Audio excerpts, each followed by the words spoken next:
Just Mercy, Part 4. Chapter 4. The Old Rugged Cross. In February 1989, Eva Ainsley and I reached our goal of opening a new nonprofit law center in Tuscaloosa dedicated to providing free, quality legal services to condemned men and women on death row in Alabama. We never thought it would be easy, but it turned out to be even harder than we had expected. Obstacles were multiplying rapidly. We were denied state funding, and after several disheartening meetings with our board, it had become clear that we had no support in the state for the project. On top of that, there weren't many lawyers who would do full-time death penalty work for less than $25,000 a year in Alabama. Yvette and I realized that we would have to do it on our own and raise the money ourselves. We regrouped and started again, this time in Montgomery, the state capital. The project would eventually be named the Equal Justice Initiative. In the summer of 1989, we signed a lease on a small building near downtown Montgomery, a two-story Greek revival house built in 1882, painted yellow and with a charming porch that made it feel open and welcoming. It felt like a good start and a nice contrast from the courtrooms, waiting rooms, and prison walls that our clients' family members had to face.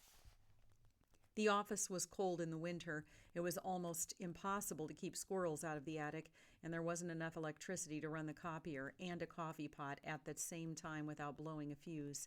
But from the start, it felt like a home and a place to work, and given the hours we would spend there, it was always a little of both. A flood of execution dates awaited us.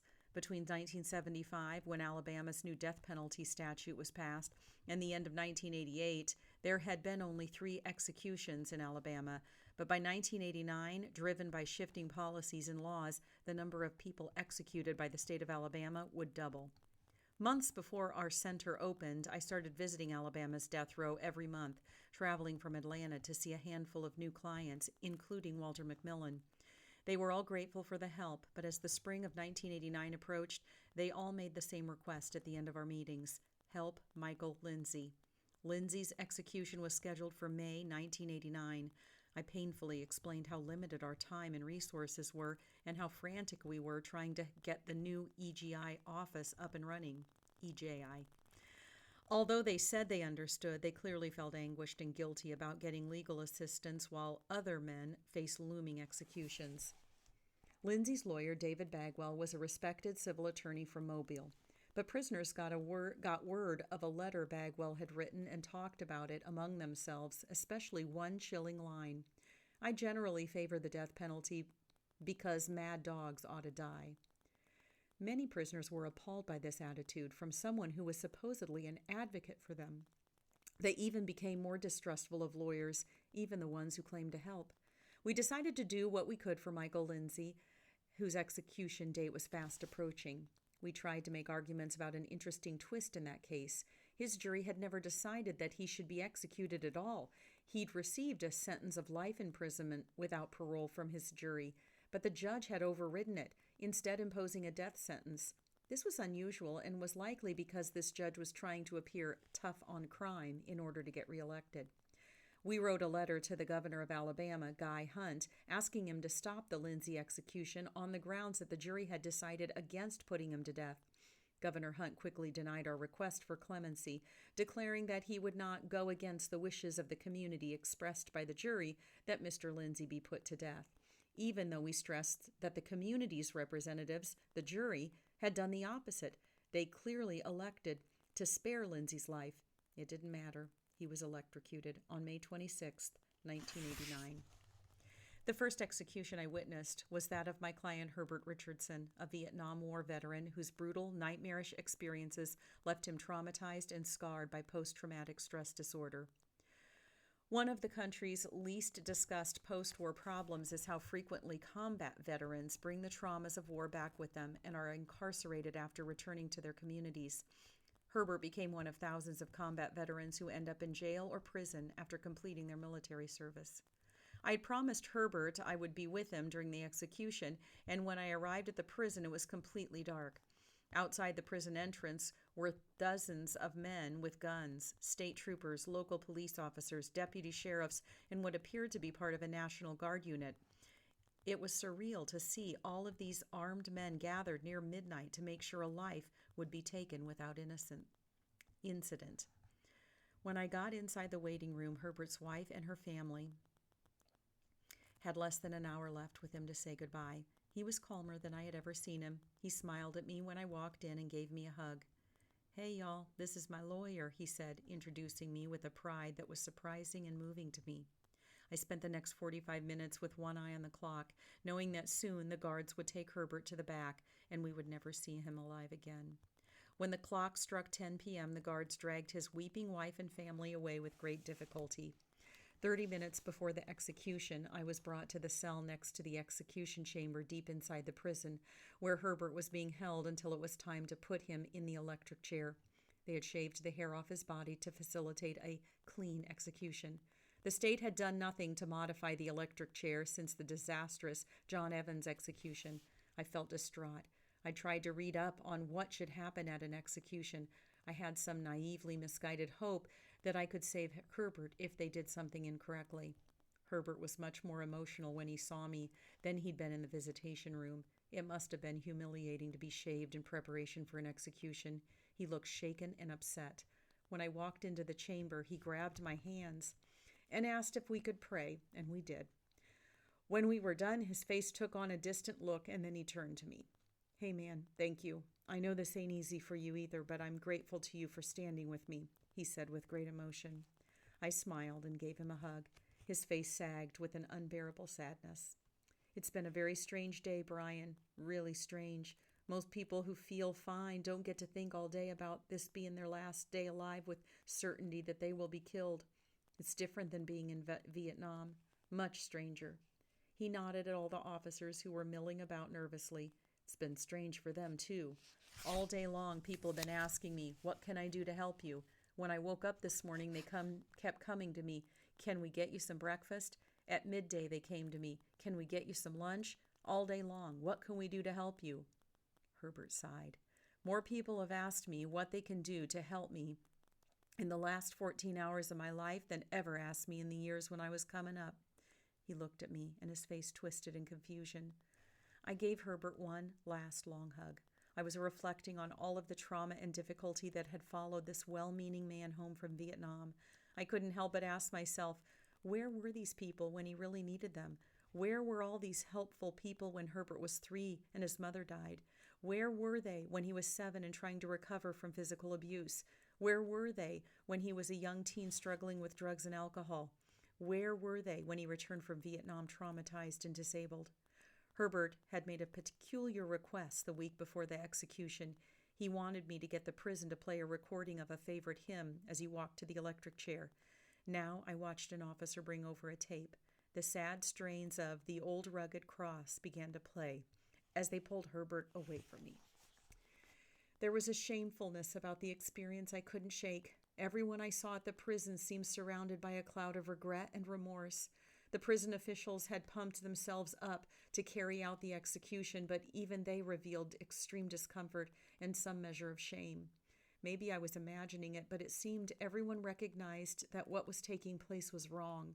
Believing in capital punishment was one thing, but the realities of systematically killing someone who is not a threat are completely different. I couldn't stop thinking about it on the trip home. I thought about Herbert's family and about the victim's family. I thought about the visitation officer, the Department of Corrections officials, the people who were paid to shave Herbert's body so that he would be killed more efficiently. I thought about the officers who had strapped him into the chair. I kept thinking that no one could actually believe this was a good thing to do, or even a necessary thing to do. The next day, there were articles in the press about the execution. Some state officials expressed happiness and excitement that an execution had taken place, but I knew that none of them had actually dealt with the details of killing Herbert. I couldn't stop thinking that we don't spend much time contemplating the details of what killing someone actually involves. I went back to my office the next day with renewed energy. I picked up my other case files, including Walter McMillan's, and made updated plans for how to assist each client to maximize the chance of avoiding an execution. Eventually, I recognized that all my fresh resolve didn't change much. I was really only trying to reconcile myself to the realities of Herbert's death. I was comforted by the exercise just the same. I felt more determined to recruit staff and obtain resources to meet the growing challenges of providing legal assistance to condemned people. By the end of the day, I was persuaded things would improve, even while I felt burdened by the weight of it all. Chapter 5. Homeland. Walter's wife, Minnie Bell McMillan, and his daughter Jackie were waiting patiently when I pulled up to the McMillans' dilapidated house in Repton, which was off the main road leading into Monroeville. It had been a long day. I was no longer sure what time it was. I'd spent several intense hours on death row earlier in the day, with Walter going over his trial transcript. Time was critical. I should have returned to Montgomery to work on appeal pleadings, but Walter's family wanted to meet, and since they were less than an hour from the prison, I had promised to come to Monroeville. I was surprised at the profound disrepair. This was a poor family's home. The front porch was propped on 3 cinder blocks. The wood flooring showed signs of rot. The blue window frames were in desperate need of paint. The yard was littered with abandoned car parts, tires, and broken pieces of furniture. Minnie walked out the front door and apologized for the appearance of the yard. As I carefully stepped onto the porch, she kindly invited me inside. "Let me fix something for you to eat. You've been at the prison all day," she said. Minnie looked tired, but otherwise appeared as patient and strong as I had imagined, based on Walter's descriptions and my own guesses from our phone conversations. Because the state had made Walter's affair with Karen Kelly part of its case in court, the trial had been especially difficult for Minnie, but she looked like she was still standing strong. "Oh, no, thank you. I appreciate it, but it's fine. Walter and I ate some things on the visitation yard." "They don't have nothing on that prison yard but chips and sodas. Let me cook you something good." "That's very kind. I appreciate it, but I'm really okay. I know you've been working all day, too." "Well, yes, I'm on 12-hour shifts at the plant. Them people don't want to hear nothing about your business, your sickness, your nerves, and definitely nothing about your family problems." She didn't sound angry or bitter, just sad. She walked over to me, gently looped her arm with mine, and slowly led me into the house. We sat down on a sofa in the crowded living room. Chairs that didn't match were piled with papers and clothes. Her grandchildren's toys were scattered on the floor. "Work people tell you to be there, so you gotta go. I'm trying to get her through school, and it ain't easy." She nodded to her daughter Jackie, who looked back at her mother sympathetically. Jackie walked across the room and sat near us. Walter and Minnie had mentioned their children, Jackie, Johnny, and Boot, to me several times. Jackie's name was always followed by "she's in college." I'd begun to think of her as Jackie, she's in college, McMillan. All of the kids were in their 20s, but still very close and protective of their mother. I told them about my visit with Walter and talked about the next steps in the case. They updated me on all the rumors in town currently circulating about the case. "I believe it was that old man Miles Jackson who done it," Minnie said emphatically. "I think it's the new owner, Rick Blair," Jackie said. "Everybody knows they found a white man's skin under the girl's fingernails where she'd fought whoever killed her." As we talked, it became clear how traumatizing the last 18 months since Walter's arrest had been. "The trial was the worst," Minnie said. "They just ignored what we told them about Johnny D being home. Nobody has explained to me why they did that. Why did they do that?" She looked at me as if she honestly hoped I could provide an answer. "This trial was constructed with lies," I said. I was cautious about expressing such strong opinions to Walter's family because I hadn't investigated the case enough yet. But reading the record of his trial had outraged me, not just about the injustice done to Walter, but also about the way it had burdened the entire community. Everyone in the poor black community who talked to me about the case had expressed hopelessness. "One lie after the other," I continued. "People were fed so many lies that by the time y'all started telling the truth, it was just easier to believe you were the ones who were lying. It frustrates me to even read it in the trial record, so I can only imagine how you all feel." The phone rang, and Jackie jumped up to answer it. She came back a few minutes later. "Eddie said that people are getting restless. They want to know when he's going to be there." Minnie stood up and straightened her dress. "Well, we should probably get going. They've been waiting most of the day for you." When I looked confused, Minnie smiled. "Oh, I told the rest of the family we would bring you down there, since it's so hard to find where they live if you've never been there before. His sisters, nephews, nieces, and other folks all want to meet you." I followed their directions down a long, winding dirt road full of impossible turns through a heavily wooded area. We came to a short, narrow bridge with room for only one car to pass. It looked shaky and unstable, so I slowed the car to a stop. "It's okay. It hasn't rained much, and that's the only time when it's really a problem," Minnie said. "What kind of problem?" I didn't want to sound scared, but we were in the middle of nowhere, and in the pitch black night I couldn't tell whether it was a swamp, a creek, or a small river under the bridge. "It will be all right. People drive through here every day," Jackie chimed in. It would have been too embarrassing to turn around, so I drove slowly across the bridge and was relieved when we made it to the other side. The forest began to give way to trailers, a few small homes, and finally an entire community hidden away in the woods. We pulled up a hill until we reached a trailer that was glowing in the darkness, lit by a fire burning in a barrel out front. Small children were playing outside. They dashed into the trailer when they saw our car pull up. And we got out of the car. A tall man greeted us. He hugged Minnie and Jackie before shaking my hand. "They've been waiting for you," he told me. "I know you probably got a lot of work to do, but we appreciate you coming to meet with us. I'm Giles, Walter's nephew." Giles led us inside. The small home was packed with more than 30 people, whose chattering fell silent when I entered. One by one, they started to smile at me. Then, to my amazement, the room broke into loud applause. I was stunned by the gesture. No one had ever applauded me just for showing up. There were older women, younger women, men, Walter's age, and several men much older. Their faces were creased with worry. When the applause had died down, I began to speak. "Thank you. That's very kind," I started. "I'm so glad to meet you all. Mr. McMillan told me he had a large family, but I didn't expect so many of you to be here. I saw him today, and he wants me to pass along his thanks and his gratitude to all of you for sticking by him. I hope you know how much your support means. He has to wake up on death row every morning, and that's not easy, but he knows he's not alone. He talks about you all the time." "Sit down, Mr. Stevenson," someone shouted. I took a seat on an empty couch that seemed to have been reserved for me, and Minnie sat down beside me. "We don't have any money. We gave it all to the first lawyer," called out one of the men. "I understand that, and I won't take a penny. I work for a nonprofit law office, and we provide legal assistance at no cost to the people we represent," I replied. "Well, how do you pay the bills?" asked one young woman. People laughed at the question. "We get donations from foundations and people who support our work." An older woman spoke up. It was Armelia Hand, Walter McMillan's older sister.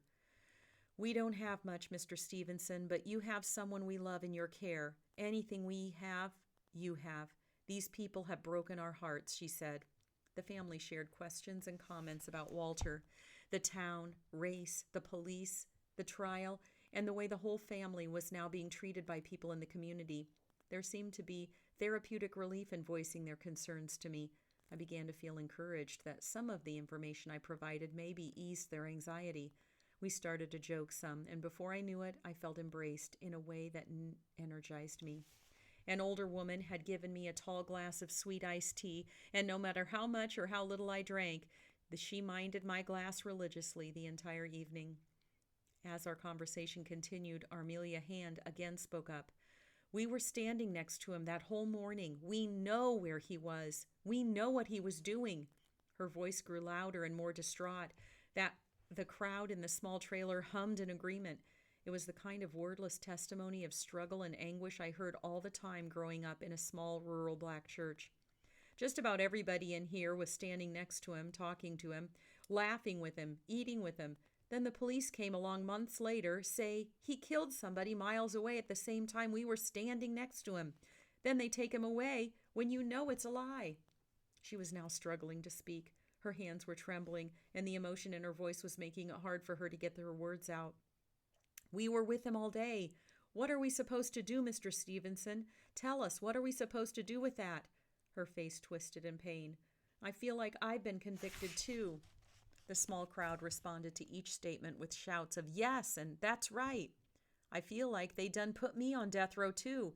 What do we tell these children about how to stay out of harm's way when you can be at your own house, minding your own business, surrounded by your entire family, and they still put murder on you that you ain't do and send you to death row?" I sat on the crowded sofa in my suit, staring into the face of a lot of pain. I hadn't expected to have such an intense meeting when I arrived. Folks were desperate for answers and trying to reconcile themselves to a situation that made no sense. I was struggling to think of something appropriate to say when a younger woman who was Walter's niece spoke up. "Johnny D. could have never done this no kind of way, whether we was with him or not," she said, using the nickname Walter's family and friends had given him. "He's just not like that." By then it was close to midnight, and it would have taken me at least 2 hours to get to Montgomery. I said my farewells and exchanged hugs with practically everyone in the room before stepping out into the dark night. December is rarely bitter cold in South Alabama during the day, but at night the temperatures can drop, a dramatic reminder that it's winter, even in the South. Without an overcoat, I cranked up the heat for the long drive home after dropping Minnie and Jackie back at their house. The meeting with the family had been inspiring. There were clearly a lot of people who cared deeply about Walter and consequently cared about how I could help. But it was also clear that people had been traumatized by what had happened. They needed a place to share their hurt and confusion. Walter's family and most poor Black people in his community were similarly burdened by Walter's conviction. The community seemed desperate for some hope of justice. The realization left me anxious but determined. I'd gotten used to taking calls from lots of people concerning Walter's case. Most were poor and Black, and they offered encouragement and support. And occasionally a white person for whom Walter had worked would call to offer support, like Sam Crook. "My people were heroes of the Confederacy," Crook said. "I've inherited their land, their title, and their pride. I love this country, but I know what happened to Walter McMillan ain't right." "Well, I appreciate your call." "Well, I've decided I ain't going to let them string him up. I'll get some boys, and we'll go cut him down before we let them take him. I'm just not going to stand for them putting a good man down for something I know he didn't do." Sam Crook spoke in grand proclamations. I hesitated over how to respond. "Well, thank you," was all I could manage. When I later asked Walter about Sam Crook, he just smiled. "I've done a lot of work for him. He's been good to me. He's a very interesting guy." I saw Walter just about every other week for those first few months, and I learned about some of his habits. Interesting was Walter's word for odd, and having worked for hundreds of people throughout the country over the years, he'd encountered no shortage of interesting people. The more unusual or bizarre the person was, the more interesting they were, according to Walter. Very interesting and real interesting, and finally, now he's real interesting, were the markers for strange and stranger characters. Walter seemed reluctant to say anything bad about anyone. He'd just chuckle as if he thought someone was odd. Walter grew much more comfortable during our visits, and sometimes he would veer into topics that had nothing to do with the case. The guards, other prisoners, people back home who he'd thought would visit but hadn't. In these conversations, Walter showed remarkable empathy. He spent a lot of time imagining what other people were thinking and feeling. He guessed what frustrations guards must be experiencing to excuse the rude things they said to him. He gave voice to how hard it must be to visit someone on death row. We also talked about the food he liked, jobs he'd worked when he was younger. We talked about race and power, the things we saw that were funny and the things we saw that were sad. It made him feel better to have a normal conversation with someone who wasn't on the row or a guard, and I always spend extra time with him to talk about things unrelated to the case. Not just for him, but for myself as well. I found something refreshing in the moments I spent with clients when we didn't relate to one another as attorney and client, but as friends. My work had quickly become my life, and Walter's case was becoming the most complicated and time-consuming I'd ever worked on. "Man, all these guys talk about how you're working on their case. You must not ever get any peace," he told me once. "Well, everybody needs help, so we're trying." He gave me an odd look that I hadn't seen before. I think he wasn't sure whether he could give me advice. He hadn't done that yet. Finally, he looked at me earnestly and said, "Well, you know you can't help everybody. You'll kill yourself if you try to do that." He continued looking at me with concern. I smiled. "I know. I mean, you gotta help me. You shouldn't hold nothing back on my case," he said with a smile. "I expect you to fight all corners to get me out of here. Take 'em all down if necessary. Stand up to the giants, slay wild beasts, wrestle alligators," I joked. The more time I spent with Walter, the more I cared for this kind, decent man with a generous nature. He freely acknowledged that he'd made poor decisions, particularly where women were concerned, but all his friends, family, and associates who knew him agreed Walter generally tried to do the right thing. In all death penalty cases, spending time with clients is important. Developing the trust of clients is not only necessary to manage the complexities of the litigation and deal with the stress of a potential execution, it's also key to effective advocacy. A client's life often depends on his lawyer's ability to create a narrative that puts in context and explains his poor decisions or violent behavior. Uncovering things about someone's background that no one else has previously discovered, things that might be hard to discuss but are critically important, requires trust. Getting someone to acknowledge he has been the victim of child sex abuse, neglect, or abandonment won't happen without the kind of comfort that takes hours and multiple visits to develop. Talking about sports, TV, popular culture, or anything else the client wants to discuss is absolutely appropriate to building a relationship that makes effective work possible. But it also creates genuine connections with clients, and that's certainly what happened with Walter. Shortly after my first trip to see Walter's family, I received a call from a man named Darnell Houston, who told me he would prove that Walter was innocent. His voice shook with nerves, but he was determined to meet with me in person. He lived in a rural part of Monroe County on farmland that his family had worked since the time of slavery. When I arrived at his house, he walked out to greet me. He was a young black man in his 20s with a worried demeanor, and as soon as we sat down, he got right to business. "Mr. Stevenson," he began, "I can prove that Walter McMillan is innocent." "Really?" "Bill Hooks is lying. I found out that he testified that he drove by that cleaners on the day that girl was killed, and that's a lie." "How do you know?" "We were working together all that day. We both worked at the Napa Auto Parts store last November. I remember that Saturday when the girl was killed because ambulances and police started racing up the street." "You were working on the Saturday morning that Rhonda Morrison was killed?" "Yes, sir, with Bill Hooks, from about 8 in the morning till we closed after lunch, after all them ambulances went by our shop. It was probably close to 11 when the siren started. Bill was working on a car in the shop with me.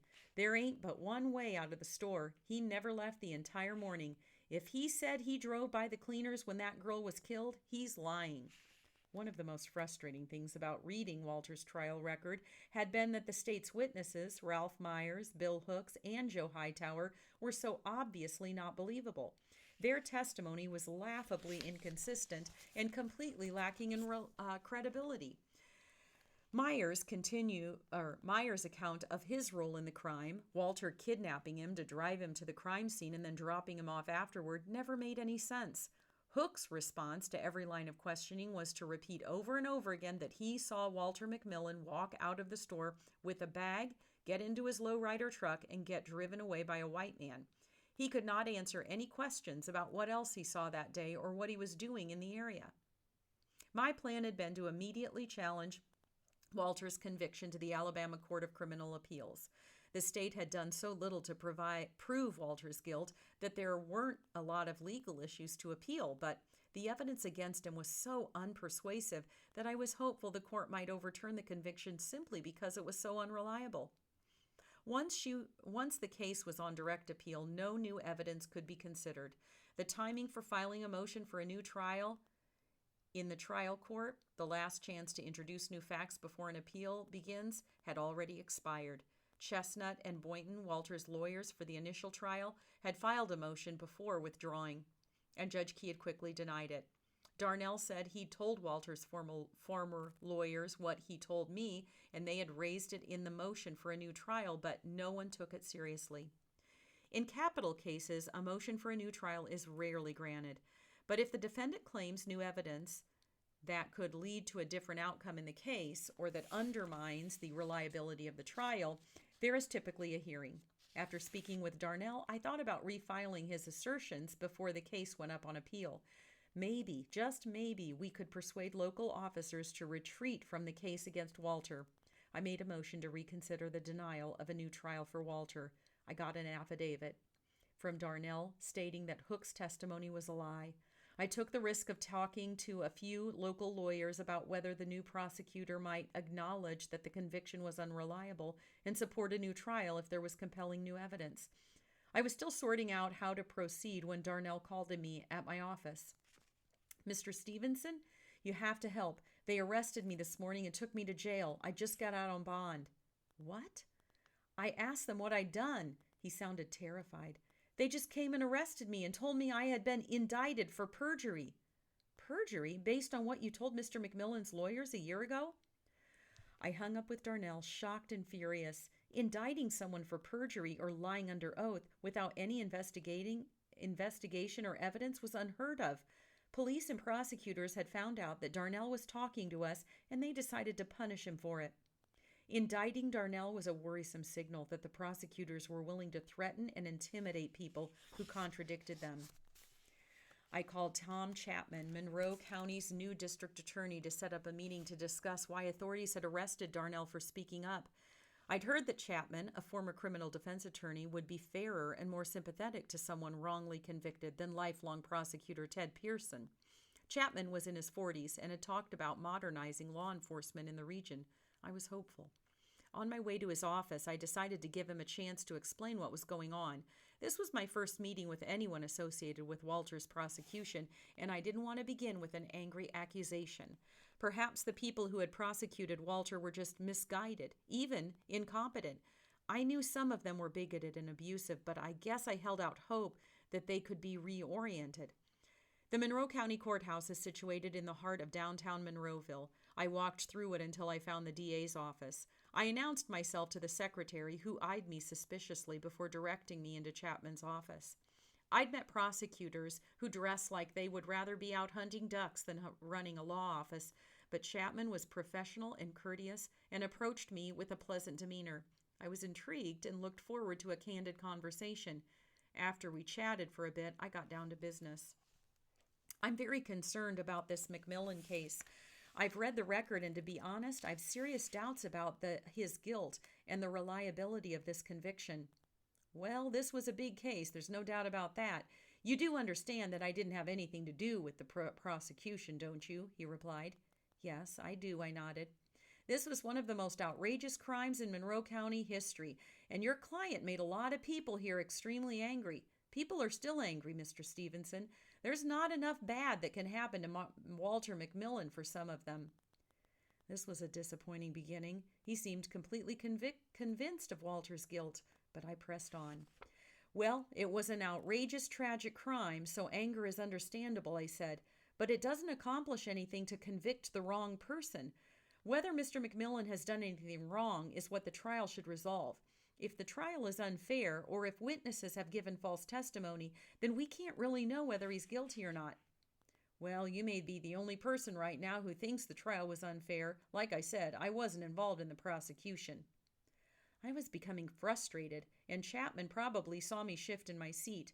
I thought about the dozens of black people I'd met who had complained bitterly about Walter's prosecution, and I was starting to see Chapman as either naive or willfully indifferent, or worse. "I'm not the only person with questions about this case, Mr. Chapman. There's a whole community of people, some of whom claim to have been with Walter McMillan miles away when the crime was committed, who believe in his innocence. There are people for whom he's worked who are absolutely convinced that he did not commit this crime." "I've talked to some of those people," Chapman responded, "and they can only have uninformed opinions. They don't have facts. Look, I can tell you right now that nobody cares who slept with Karen Kelly. There's evidence that implicates Walter McMillan for this murder, and my job is to defend this conviction." He was becoming more argumentative, and his previous calm voice was rising in anger. "Do you intend to prosecute everyone who challenges the evidence?" My voice was now rising in exactly the way I wanted to avoid, but I was provoked by his attitude. "A perjury indictment seems like a tactic designed to intimidate and discourage people from coming forward with evidence that contradicts the state's case. The charge against Mr. Houston seems really inappropriate, Mr. Chapman, and legally indefensible." I knew I was lecturing him, but I wanted him to know that we were going to defend Walter in a serious way. Chapman's voice shifted from argumentative to blandly matter-of-fact. "Don't worry, I may drop the perjury charges against Houston. Now that the judge has denied your motion to reopen the case, I don't have any interest in pursuing charges against Darnell Houston. But I do want people to know that if they make false statements concerning this case, they are going to be held accountable. I was confused and a little stunned. What are you talking about? The motion to reconsider has been denied? Yes, the judge had already denied your motion. You must not have gotten your copy of his order. He's down in Mobile now, so sometimes there are mail issues. I tried to conceal my surprise about the court's ruling on the motion without even permitting a hearing. I asked, so you have no interest in investigating what Darnell Houston is saying about the possibility that the state's main witness may be lying? Ralph Myers is the state's main witness. It was clear that Chapman had looked more deeply into the case than he had initially claimed. Without Hook's testimony, the conviction wouldn't be valid, I said, leveling my voice. State law requires confirmation of accomplice testimony, which can only come from Hook's. Mr. Houston says that Hooks is lying, which makes his testimony a critical issue that should be heard in court. I knew I was right. I knew that what I was saying wouldn't persuade Chapman, but I felt the need to say it anyway. I left his office extremely frustrated. Reading the record had shown me that there were people who were willing to ignore evidence, logic, and common sense. Their only goal was to convict someone and reassure the community that the crime had been solved and the murder punished. I'd seen the abuse of power in many cases before, but there was something especially upsetting about it here, where not only a single defendant was being victimized, but an entire community as well. I filed my stack of motions in Darnell's case just to make sure that they knew we would fight them.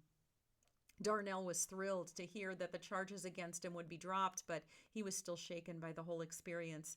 Mr. Stevenson, all I wanted to do was tell the truth. I can't go to jail, and I'll be honest, these folks have scared me. I understand, I said, but what they did is illegal, and I want you to know you have done nothing wrong. They're the ones who have acted very, very inappropriately. They're trying to intimidate you. I reminded him that I was now his lawyer and that he could refer anyone who gave him trouble to me. He looked a little relieved, but was still pretty rattled when I left. I got in my car with the sinking realization that if everyone who tried to help us on this case was going to be threatened, it would be very difficult to prove Walter's innocence. Arresting someone for coming forward with credible evidence that changed the reliability of a capital murder conviction, the more I thought about it, the more disoriented and provoked I became. It was also sobering. If they arrested people who said things that were inconvenient, how would they react if I challenged them even harder?